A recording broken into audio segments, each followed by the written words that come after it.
It's the 20th EY Entrepreneur of the Year, the awards show that takes a bird's eye view on the best of business success across the island. From coast to coast, representing every corner of the country, 24 pioneers of industry and endeavour have been chosen.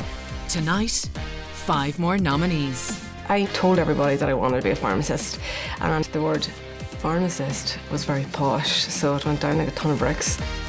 The business actually is almost a family member. It's like a really huge pet, you know, a really big one. There's not many organisations can say that they've created a company employing 2,000 people with a £35 million sterling turnover. Happiness is something that you need to have as a family, and then it's very easy to be much more successful in business. I never thought of myself as an entrepreneur until quite recently. I thought of myself as a survivor, maybe. 24 are chosen, and in 3 weeks' time, at a gala awards ceremony, one of the nominees will win the EY Entrepreneur of the Year 2017.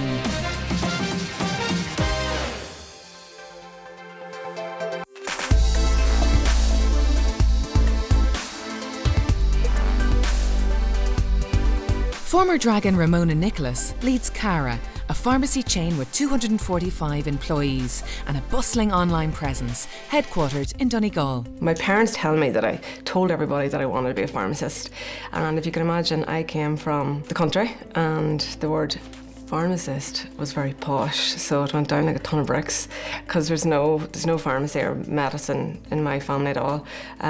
So I knew from that age, and believe it or not, it was actually a shop that we passed on the school bus every day that actually drew my attraction to it. So now I know, being older, that it was actually, I wanted the shop.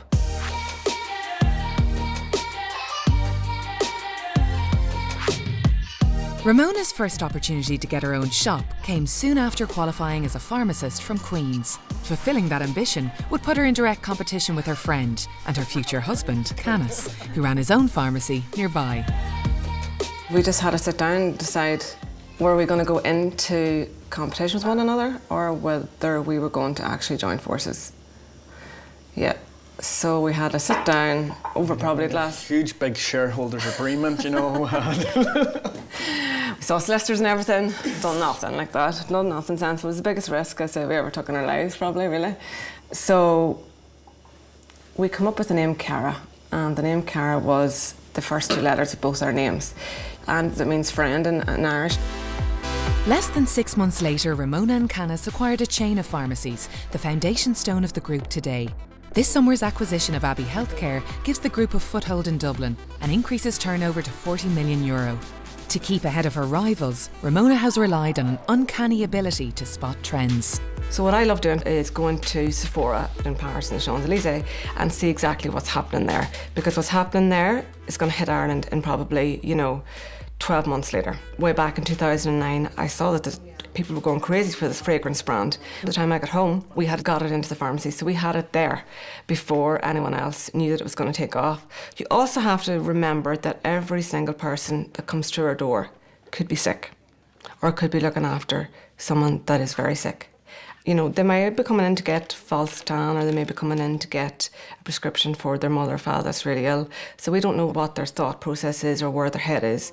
So you do have that challenge, as well as coming up with new bright ideas to bring the retail end of it forward. So you need to get the Tanamit and double-sided velvet ones. I would say I'm a manager. That's something that I feel I'm stronger at. Canis doesn't love necessarily that part of the business. So you can tell how people feel in their jobs without even walking any more than 10 steps into a store. And I can tell that straight away.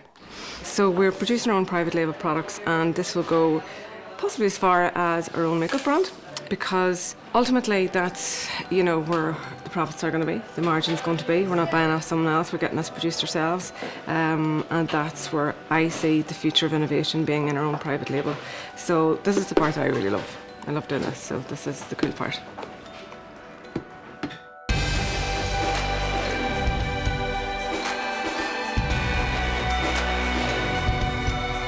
What starts out as a blueprint is made reality by civil engineers.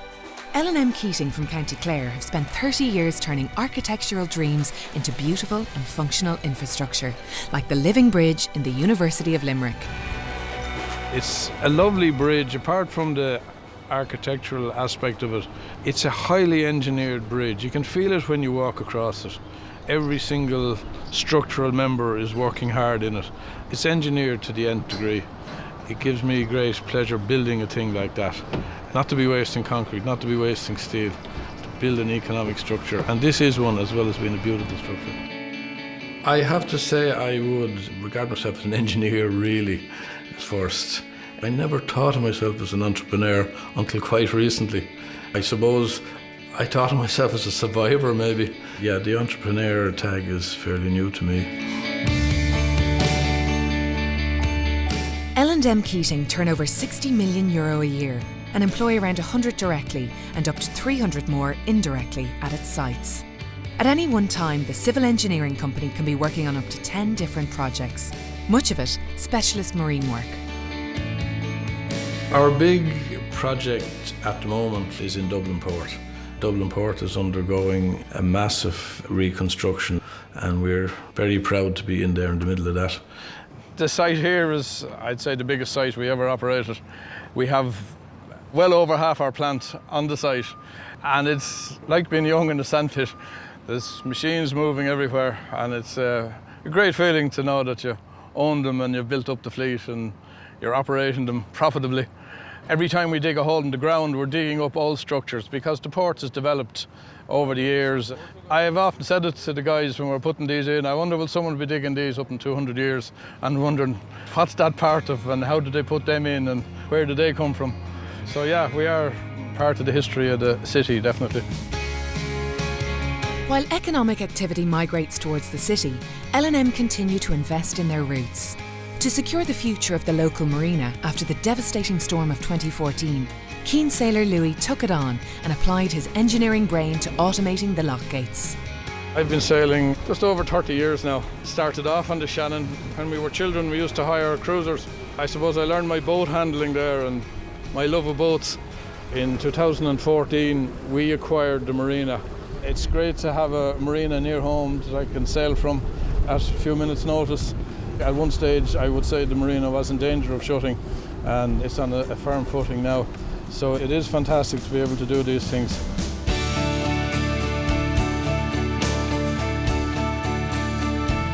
From aviation to financial services and hotels to betting shops, anywhere IT is essential, Kevin O'Loughlin and Nostra are on hand to manage it for their customers. Kevin is a serial entrepreneur, driven by a desire to succeed and to learn from the mistakes of the past. Back when I was 25 and the property market was booming and I was, like lots of people, buying second and third houses, and you know, it was very easy to make money, it was very easy to sell stuff. You know, to give an example, I bought myself a Ferrari when I was 25 for my 25th birthday. Less than 4 years later, I had no Ferrari and just struggling to make ends meet. My fall from grace was very rapid and very tough. I judge success kind of on a much more rounded basis than I would have in the past. Having a happy family, and I have 3 fabulous kids and very happily married, and you know, we've a great time together, and most of the things that we enjoy cost nothing. So happiness is something that you need to have as a family, and then it's very easy to be much more successful in business. Nostra offers outsourced IT management to companies like Avalon Aviation, Talbot Hotels and Boyle Sports. The support for clients includes unparalleled 24/7 helpline access to senior engineers. When I come into a place like this, I see everything behind what everyone else sees. So, you know, to run an operation like this, you've got lots of servers, you've got lots of PCs that are powering all this. So I suppose what all of our clients have in common is IT is critical to the business. So for a company like Boyle Sports, we look after all the retail network throughout the country. For hotels, we might monitor them 24/7, which means at 2 o'clock in the morning, if they can't close out until for checkout in the morning, we can get a call and we'll deal with that in the middle of the night. Nostra has almost 80 employees and will break €10 million in turnover this year. That success is perhaps all the sweeter for being so hard won, after a birth and fire that coincided with the economic crash. I had banks telling me we should close the doors. I had the revenue telling me we should close the door. But for some reason, the staff and the team believed in it, and I did as well, and I just felt we'd be able to make it. So we got investors when nobody else can get investors in 2009. So if I take the business today, we've got probably 15,000 end users that we manage in probably every continent in the world at this stage, or certainly close to it. We run a full 24/7 helpline, so from 10:30 at night until midnight is the only time when effectively every customer of ours are closed. But the reality is, if they work an hour late, we don't get any time off, which is where we are normally.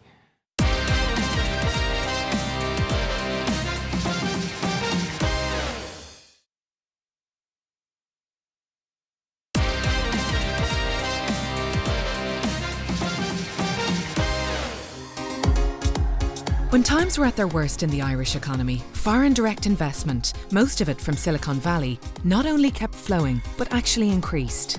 Now for Galwegian Denise Tormey, a finalist 2 years ago and one of a new generation of Irish IT businesses with global ambition, the journey is outward bound to the beating heart of tech. So this is the local, what they call a dirty dive bar. The first email was sent from here, marking the beginning of the internet age back in 1976.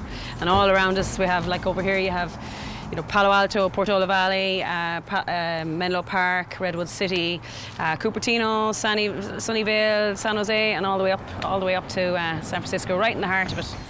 Obviously Dublin is HQ, Galway's still there, Belfast, Cork, and we have an office in the UK. Of course you can run the business remotely, but you need to be here on the ground. People do business with people, and the challenge is to try and stay focused. You've got the digital wallet, you've got the autonomous car, you've got drones, you've got all sorts of stuff going on. Yes, we need to diversify, yes, we need to scale, we will need to do more mergers and acquisitions to grow, but it's just trying to stay focused. If you're an Irish company, if you're a startup, and particularly if you're in the tech space, the place that you want to be, where you need to be in order to grow your company, and particularly avail of the expertise and the knowledge, not just the capital, but the expertise and the knowledge, is to come out here. Your Irishness will get you to a meeting. There is no doubt about that, whether it's your tenacity or the fact that there are people out here who want to be helpful.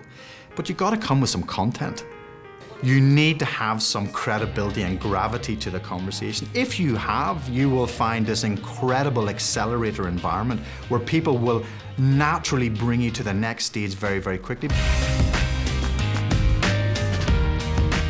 For established global entrepreneurs like Liam Casey and Sean O'Sullivan, both of whom run startup accelerators in California, the Valley still glitters with opportunity. The tools that you have available, the materials you have available to make a product today are completely different to what it was 10 years ago. So the time to market from an idea to a consumer is much, much shorter than before. I remember my daughter several years ago was saying, "Daddy, when you were born, did they have cars?"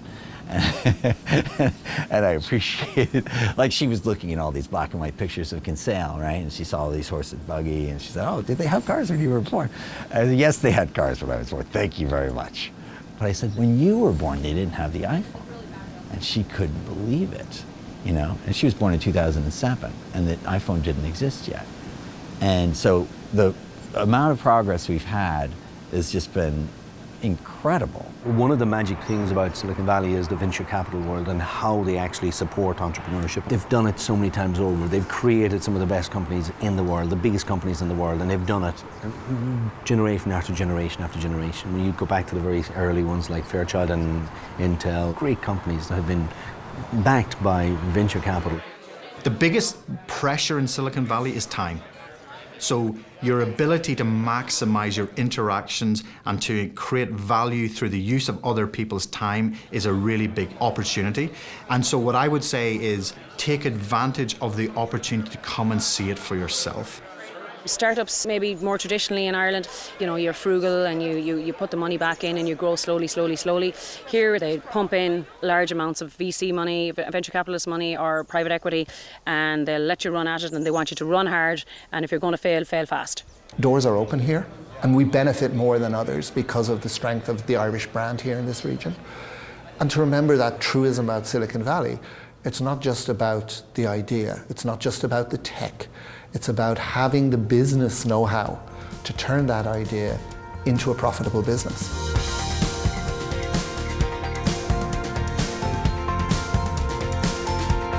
Trevor Annan founded Mount Charles, Ireland's largest Indigenous multi-service supplier in 1988. From contract catering to facilities management, they have been cleaning up ever since. Super supporter Trevor also loans his business skills to the Irish Football Association. I wasn't a particularly good footballer, but I always had a bent for administration, so if I can be involved in the stadium as an administrator, because I never would have had the ability to play out there. Not a very good footballer, but a very good fan. Well, I like to think I'm very competitive. That's maybe why they put me into this job. Although sport is the prime reason for being here, the reality is not football, because of the costs involved, is a business, and they reckon that I have a commercial front. So that's why I'm here. One of the things that I'm trying to do maybe is put something back into the community that's been very good to me over the years. Trevor's accolades may not have come from the football field, but in 2015 his company Mount Charles won a UK award for the best kept public building in Northern Ireland, a titanic achievement. We're standing on the site of where the Titanic was built. And the iconic building to our rear here is in memory of Titanic and all that it stands for. And Mount Charles Group, we have been the contractors for catering and security services since the building opened just over 5 years ago. And Belfast is now resurging as a place to be. And Titanic Belfast here, for instance, represents that as a tourist attraction which is bringing people into Belfast. Just directly behind, we now have 220 cruise ships coming in every year to visit Belfast as well. After 25 years in business, Trevor has moved from MD to the role of chairman. The new company headquarters is a £1.6 million investment in the future of the group and its place at the heart of Northern Ireland business. I had been fortunate enough to be employed by two multinational organisations, and it occurred to me that we were making quite a lot of money for the organisations. I just felt that there was an opportunity for a local company to be created, and any profits that were made by that organisation would be retained to support the business in Northern Ireland and indeed now Southern Ireland. Added to that, it all has been done without any major injection of funds from the public sector. There's not many organisations on the island of Ireland can say that they've created a company employing 2,000 people with a £35 million sterling turnover, and they've done it from within their own resources. Trevor's sons are taking up the mantle at HQ. Whatever achievements lie ahead, Mount Charles will always be a locally owned Annan family-run business. Now that the boys are on board, there is a succession plan coming through, because if the boys had decided they weren't interested in getting involved technically in the business at a high level, probably I would have had to put the for sale sign up, and that would have broken my heart to do that. So it's great for me that there's a new generation coming through. The challenge for me will be letting them get on with it. That's the big challenge. I hope the legacy will be that what I have created for the first 30 years, the guys coming in behind me will recreate that and work harder at it, but the name over the door will still stay as Annan House.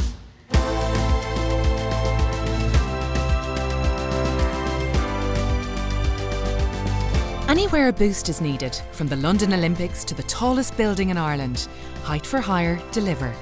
From 90-metre Goliaths seen on construction sites to smaller self-drive machines, brother and sister team Fergus and Francis McCardle are dedicated to reaching goals safely. It's a lovely summer's day in County Meath, and here we are at Tato Park. We're doing some net inspections for the leopard enclosure. So to do that, we are using our small self-drive machine. What we need you to do is check all the steel cable ties across the top of here, at the top of the fence where it meets the roof mesh. Is there any leopards in there? There are leopards in there, but we locked them away first. Okay, that's good. In the mid-noughties we had 4 locations, and now we have 20 locations working out of 4 countries. And yes, sometimes we sit back and say that that's an amazing achievement we did in the toughest of times. From the moment Dad Harry bought the first machine in 1978, Height for Hire has always been a family affair. Almost 40 years of business later, 4 siblings now work in the County Meath company. It is very challenging in a family business. Like we were taking messages on phone calls at night from we were able to read and write, you know. So I suppose we don't know any different. The business actually is almost a family member. That's how it works. It's like a really huge pet, you know, a really big one. And it starts to dictate a little bit when it's going to eat, where it's going to eat, how it's going to live. We're a large family, so we had room for another one. You know. We've done lots of exciting stuff in film. We've done work with Die Hard 5, we've done work with Game of Thrones. One that I'm particularly proud of as well is the London Olympics. While we worked on the project all through, we were also given the responsibility to provide the machinery for the open ceremony because they knew our machinery was reliable and they knew we had cover as well. You know, so this left us very proud that, you know, that was an event, that was a moment, and we were able to deliver. The latest innovation in the lineup is a self-drive machine available for hire. With a 24-hour technical support line and fully digitised records, things have changed a bit since Dad Harry was in charge. Yeah, it's a nice piece of kit here. Yeah, they're still my favourites, the 20 metres. One thing with Harry is that he goes at warp speed. Certainly Harry's still very much involved in the business. He's a great help and advisor to us, but we don't always take his advice, you know. It's a very simple business because from here to here will never change. It'll never change. And the machine only goes up and down and backwards and forwards. So it's quite simple. And that's going to go on forever. Height will never go out of style. With 2,000 machines operating from Belfast to Budapest, Height for Hire's ambitions are soaring, like the Dublin skyline. This is a fantastic site. It's Capitol Dock. When it's finished, it'll be the tallest building in Dublin, and we would have had our 90-metre Bronto out over the duration of the project. Liberty Hall for a long time, you know, was the tallest building in Dublin, and that's measuring at 59. So this one is another half higher at 83. That's 23 stories. So it's a really interesting project for us to be involved in. You know, Height for Hire is part of our family identity. So when I'm driving through the city and my children are saying, oh, there's Height for Hire, there's Height for Hire, and not only do they recognise the Height for Hire machines, they're actually starting to spot our customers now as well. So that bodes well for the future. As awards night draws closer, next week, 5 more nominees. A brilliant money saver, new life in the linen industry, an energy boosting business, party planning on a massive scale, and sucking diesel on the M6.